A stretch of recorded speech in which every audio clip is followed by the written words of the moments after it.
of Raul Yzaguirre, the next ambassador of the United States to the Dominican Republic.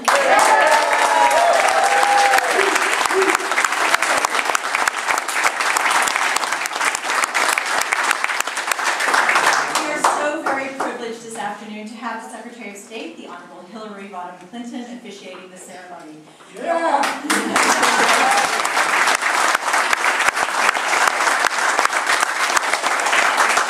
We are also so very pleased that the ambassador's family is here. His wife Audrey, daughters Regina, Elisa, Rebecca, sons Raul Jr., Roberto, and Ben, son-in-laws Fred and Mike, daughter-in-law Mindy, and sister-in-law Dolores, and many other extended family members. I would also like to welcome His Excellency, the Ambassador of the Dominican Republic to the United States. Please join me in extending them all a very warm welcome.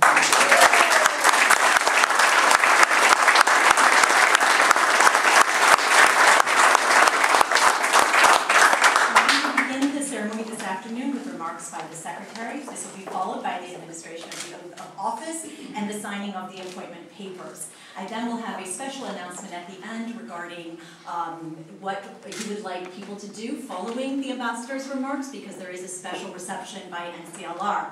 It is now my great honor to introduce the Secretary of State.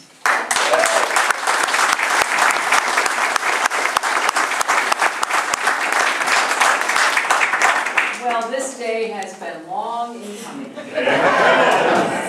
am thrilled to welcome all of you to the Treaty Room here on the 7th floor of the State Department for such an extraordinary event as this swearing in. And we're delighted to have you here as well, Ambassador. I know that the Dominican Republic was worried that we'd forgotten you, but no, we just wanted to wait to send you one of our very best.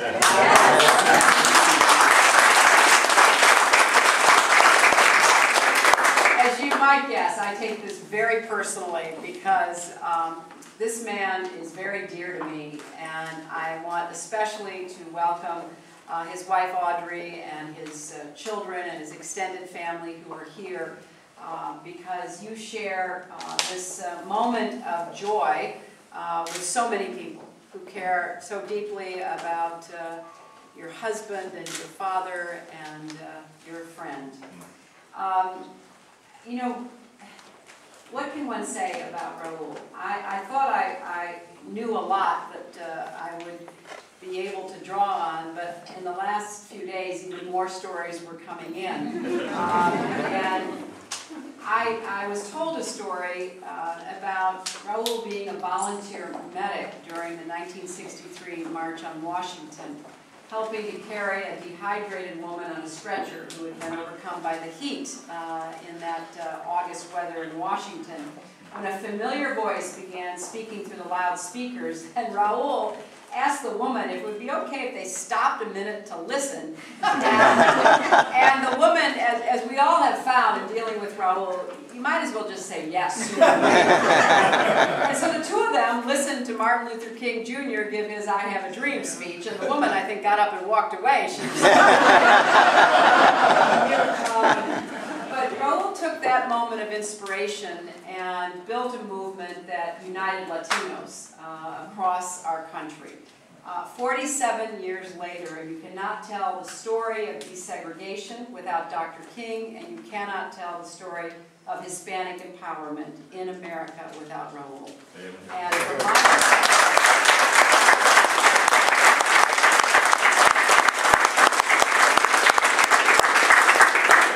what he did in building the National Council of La Raza was one of the most significant civil rights achievements in our nation. It grew from a $500,000 grant to a $90 million in assets organization, 13 employees, growing to 142. And it is a real tribute to his vision, but more than that, his practical, can-do spirit. I first met Raul even before his La Raza days had fully catapulted him to the heights of American public leadership. When I went down to South Texas in the 1972 campaign to register voters for the Democrats, and he was already then a well-known regional leader. And I showed up, and in his inimitable, gracious way, he sort of took one look at me and thought, okay, fine, I will try to take care of her so that she doesn't cause more trouble than she's worth. And he welcomed me into his community and helped connect me to the struggle for Latino rights and its role in the larger fight for social justice. It is remarkable what has happened in the years since. And there are many people here whose lives have been directly affected by what Raul has meant to you, what he has stood for, what he has started. And I particularly appreciate some of those who I've worked with in the years since, like Janet or Fabiola or Elisa or Grace, or people who I know personally have been influenced by and inspired by his example. For example, he understood instinctively the importance of promoting women leaders. That's why I mentioned the young women.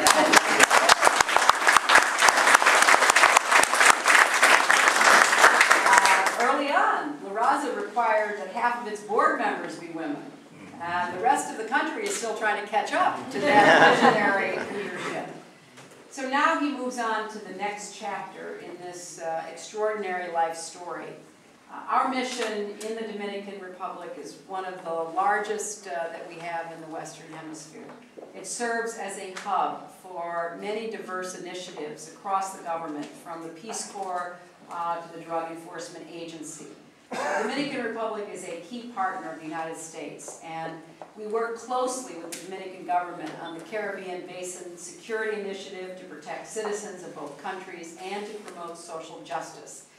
Next spring, the Dominican Republic will host the Pathways to Prosperity Ministerial Meeting, where I look forward to being present.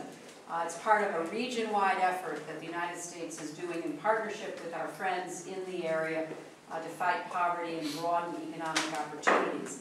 And when tragedy struck in Haiti, Dominicans stepped up. Not only President Fernandez, but Dominicans from all walks of life to help their neighbors.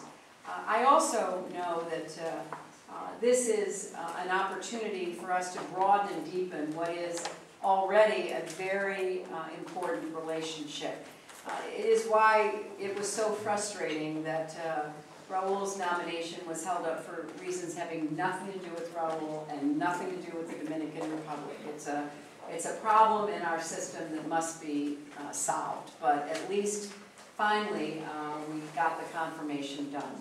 And I know that he will tackle this job with the same energy he's done everything else in his life. And his new post is a real tribute to him. And we are very lucky that he's about to be sworn in officially as our ambassador to the Dominican Republic. So Raul, if you and Audrey will come stand here. Raul, if you'll stand here.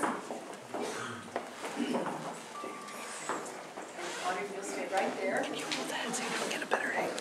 Put your left hand on the Bible. Raise your right hand and repeat after me. I state your name. I, Raul Yzaguirre, Do solemnly swear do solemnly swear that I will support and defend that I will support and defend the Constitution of the United the States Constitution of the United States against all enemies, foreign and domestic, against all enemies, foreign and domestic, that I will bear true faith that I will bear true faith and allegiance to the same, and allegiance to the same, that I take this obligation freely that I take this obligation freely without any mental reservation without any mental reservation or purpose of or evasion, purpose of evasion, and that I will well and faithfully that I will well and faithfully discharge the duties of the office discharge the duties of the office on which I am about to enter. on which I am about to enter. So help me God. So help me God.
You make us all proud. Yes.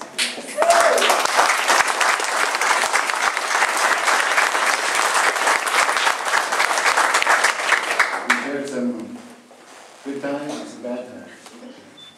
But my respect for you has grown exponentially since I first met you. You are a beacon of inspiration to all of us. Your grace, your ability to understand issues, your compassion, make us all feel proud to be Americans. And you give credence to the notion that public service is a noble state of mind. And for that, I thank you. I want to thank President Obama for the nomination. We are about to proceed into a new era of changing the way we deal with our neighbors. No longer, if I understand your policy correctly, Madam Secretary, we're going to respect our fellow nations. The arrogance that tended to characterize our foreign policy is a thing of the past. We have a new wave of thinking, new respect for nations, new respect for human dignity in life, and a humility, but backed with resources and determination that I am very proud of and very pleased to be a part of. I will have further remarks later on at the reception, but I just want to thank you. I want to thank all the friends. I see so many familiar faces, people who come from the West Coast. Paul Eisenberg, my good friend for many years, who had a dream of joining the Foreign Service. I hope I can do you proud, Paulo, and all of you who have been part of my life for so long. People from Pepsi Cola, from Frito-Lay, Juan Andrade, who's a leader, and Vicky Barra, all of you. Thank you very much for being here. You made me proud. And let me thank my family, most of all. My wife, Audrey, my brothers and sisters, my sons and daughters, my extended family. You were there for me when I needed you. I apologize for the many nights and many events that I did not attend. But I hope to make it up to you. I understand that I have the privilege of inviting people to the residence of the Dominican Republic. So I invite all of you to come.